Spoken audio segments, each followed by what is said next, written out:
Hello and welcome to another episode of Truly Truly Tenay, where I offer a life-giving perspective on some experiences that we may share. Today I wanted to talk about the importance of vacations as part of your healing journey. Now, I am recording from the weirdest place I have ever recorded a video, which is the gift shop area with a fireplace and a chair in a 3-star hotel with a pool.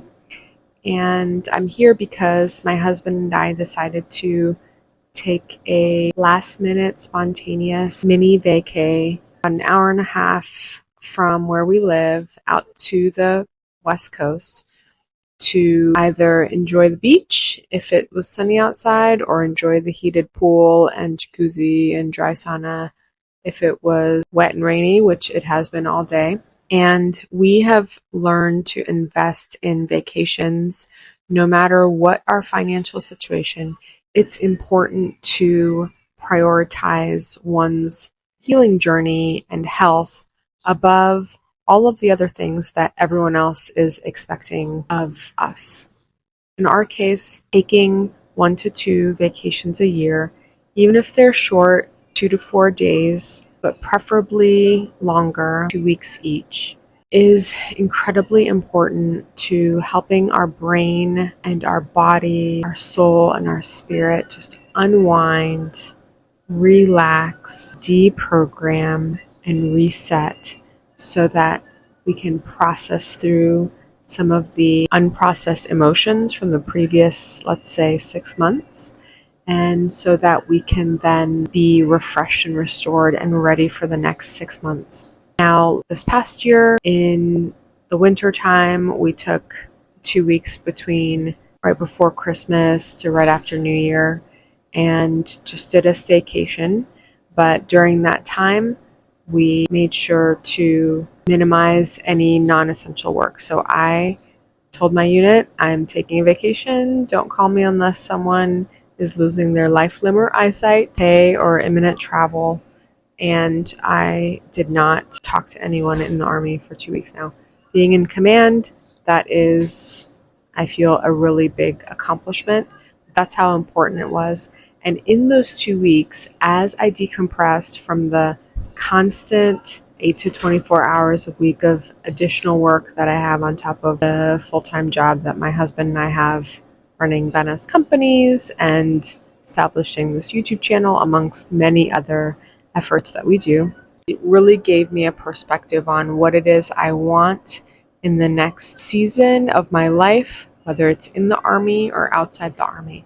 And it took 2 weeks of abstinence for me to understand that there are some things that felt out of balance, my greater values in my life. And when I came back, I started implementing some changes about what's really important to me in the Army, what's important to me in my family, how much I travel, how little, how much I work, how much family time I get every day, every week, every month. And I came back a different person after those 2 weeks of staycation than before I left. And now it's been 6 months since then, and that's why we decided right before my Army Reserve summer goes crazy, let's do another quick 4-day vacation where we can unplug as much as possible from our regular activities and have memories that we make together as a family before I spend 2 weeks of every month at a minimum gone traveling this summer. The great thing about taking a vacation away from home is that it changes up the scenery and takes you out of your autopilot, and it helps you, again, get that abstinence and therefore that perspective, and helps you reset and figure out what's really important to you and how you want to approach your life. So here are a few tips that I want to offer you. First, identify the time that you can set aside. I recommend at least 3 days because they're longer than your average 2 days in a weekend, but the longer the better. If you can get 2 weeks straight, that will incredibly help your brain and body and soul and spirit have enough distance from a situation to do a full reset. But even 3 days away from your regular routine can be a big help. 2, finances. If you can't afford to go anywhere right now, establish a staycation by changing the rhythm of your life around you and exploring places around your home that you can go with your regular mode of transportation, whether that's public transportation or bicycle or your car, and go explore them as if you are a tourist. In fact, one way to think about it is if one of your friends was visiting you from out of town, where would you take that friend? And then go and do that yourself. If you have enough money to go and explore somewhere farther away, then I strongly recommend that you take only 1 day of travel there and one back so that you can optimize your time focusing on that vacation. In our case, we just chose somewhere that was an hour and a half away from where we lived, and that allowed us to get far enough away that we couldn't just drive back home, but keep the travel distance really short, especially when we have a toddler.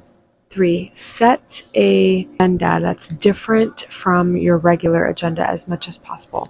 Now, if you can't unplug fully from your online responsibilities, whether that's work or school or even some of your ministry or social media experiences, try to reduce any recurring tasks that are not urgent and only do the ones that are time sensitive. So in my case, I cut out all of my recurring meetings while I'm here, but I am still attending the 2 special one-time meetings that can only be done this week that I had already agreed to before I did this vacation.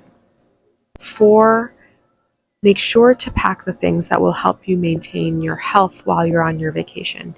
If that means bringing the food and snacks that will prevent you from eating out too much. That could also mean bringing some travel workout gear to keep up your self-care routine, whether that's getting your fanny pack to enable your long walks every day, or your rubber band kit to enable some resistance training, or your foam roller ball to enable some myofascial release. Whatever it is, make that a priority so that your vacation doesn't end up costing you something and actually continues to improve your health. In our case, we tend to eat pretty clean when we're at home, and we try to cook most of our food, and we eat organic whole foods as much as possible. And when that's not fully possible, we still try to bring breakfasts and lunches and snacks that are organic, whole food, or clean ingredients. So in our case, we brought our milk frother with our cocoa powder and our 100% grass-fed protein powder so that we could make our own protein cocoa drink in the morning, because we don't usually drink coffee. And then we also brought fruit and almond milk tortillas with cheese alternative slices and organic smoked turkey breasts. So that makes a great snack full of protein, gluten-free. Everything's as organic as can be and simple ingredients, and it also is satisfying and tides us over so that we're not running down to the convenience store and buying a Snickers bar because we're so hungry. And 5, take time to make some memories. Not only should you schedule going out and experiencing things that you would normally not experience when you're not on vacation, but you also need to schedule you time. Open empty blocks of time where you have room to experience what's going on with you, whether that's two-way journaling with your higher power, or whether that's doing poetry to reflect on some difficult memory in your past, or vlogging to summarize what your last 6 months has been like since your last vacation. Whatever it is, it should help you take time to reflect and process what you've experienced so that you can then be ready and have a clean slate, hopefully, for what you're going to experience in the future. For those of you on a longer healing journey where you have unprocessed trauma, it might be figuring out which of those dissociated parts are ready to heal, and then spending time to walk them through individual healing. If you don't know how to do that, check out my blog at tenaybenez.com and click on the tag PTSD, and you'll see lots of different blogs on how I have walked myself through trauma healing after having experienced 20 different therapies available in the industry at that time. So I hope these tips help you set up a vacation for yourself and prioritize taking time away from the norm to be able to process the past and prepare for the future. You are worth it, and you are important, and your healing journey will succeed if you invest the time and the resources wherever you're at, whatever you got for your welfare. You are worth it. Please leave me a comment below and share with me your favorite memory of a staycation or vacation and why it was so meaningful for you. And I look forward to seeing you next time.